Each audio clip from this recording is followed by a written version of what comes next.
Hi, my name's Mark. I'm one of the pastors here at Trillium. Sally and I got married last March, so it's coming around almost to be about a year together. And I've noticed something new in our relationship, or I've noticed something for the first time, and that is we're starting to give each other the finger. No, not that finger, this finger.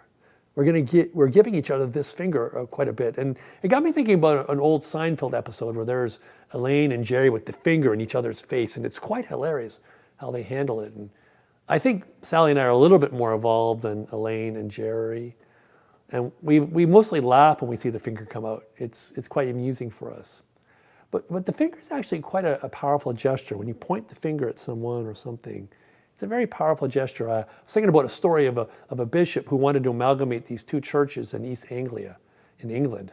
And he sent his emissaries down, but they wouldn't agree to do it. And finally himself went down there because he couldn't figure out why it wouldn't work. They're only down the road from each other about a mile. And he got them into one of the halls, and on one side is the one congregation, on the other is the other congregation. And he asked them, come on, this should work. This should not be a big deal. And this one old guy got up and he pointed the finger across at the other side of the hall at the other congregation. And he said, they never told us the Danes were coming. Now, the Danes were Vikings who invaded that part of England around 900 AD. And you think about it, this story was somewhere in the 1980s. Like, that's over 1,000 years. A grudge that gets extended not just through a lifetime, but through generation after generation for 1,000 years. And it gets manifested through the pointing of a finger across a hall.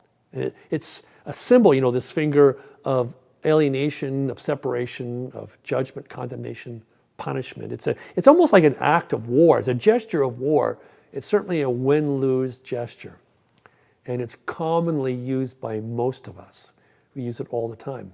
I showed some pictures of politicians and church leaders and other kinds of people using the finger, and it's just everywhere in life.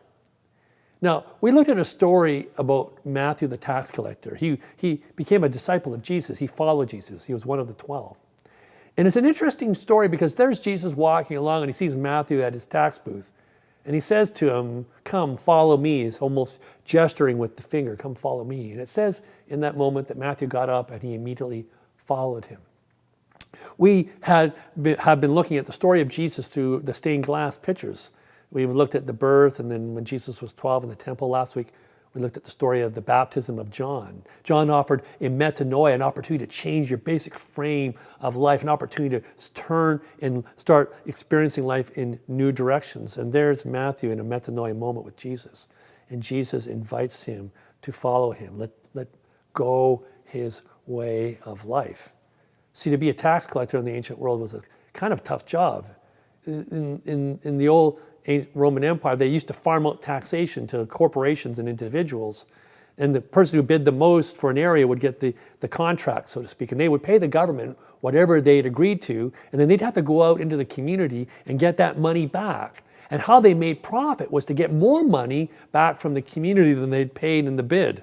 So say for Cambridge, somebody comes forward and bids for $100 million, another $200 million, say another $300 million, and the contract for $300 million gets let out to that corporation. And then they have to go out into Cambridge and get the $300 million back.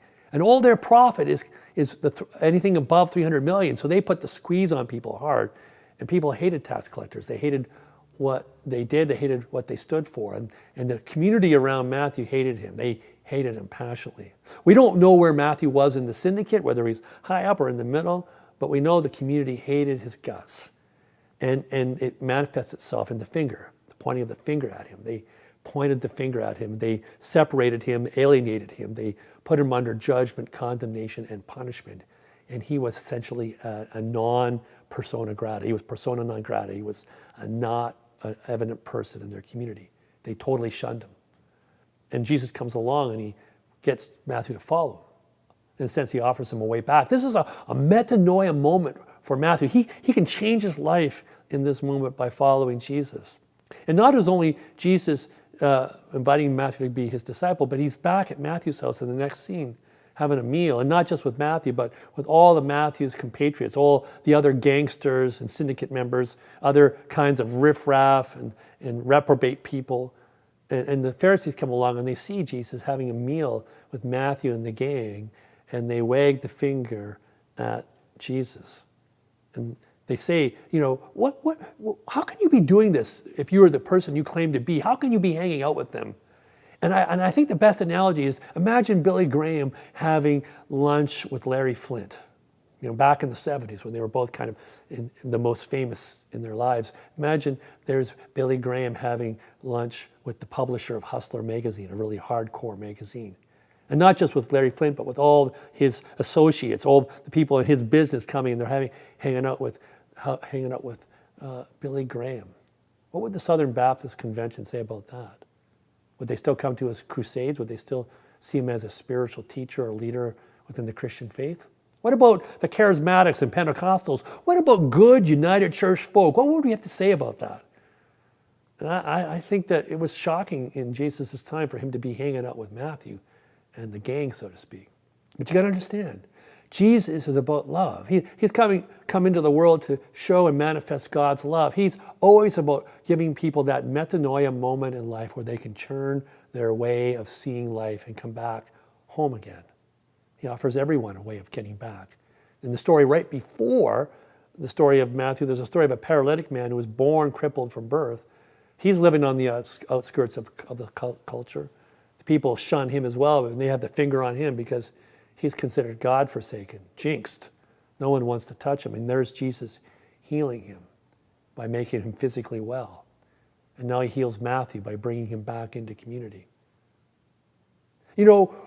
We really can't love people with the finger. The finger doesn't work. What we love and how we love people is with the open hand. We're given a chance this day to follow Jesus by opening our hands to life and embracing one another in love. That's what we're made for. The Course in Miracles that some of us study says this: the purpose of A Course in Miracles is to train your mind in a systematic way to a different perception of everyone and everything in the world. Everyone and everything in the world. The Holy Spirit comes upon us, can come upon us, awaken our hearts and minds and open our hands in love to one another. And when that happens, I tell you, the God of peace reigns in our midst. And that's the life we are called to when we follow Jesus. So I invite you to go out in your daily life and put aside the finger of judgment. Instead, open your hands of love, and you will see a miracle unfold in your midst. Go in peace.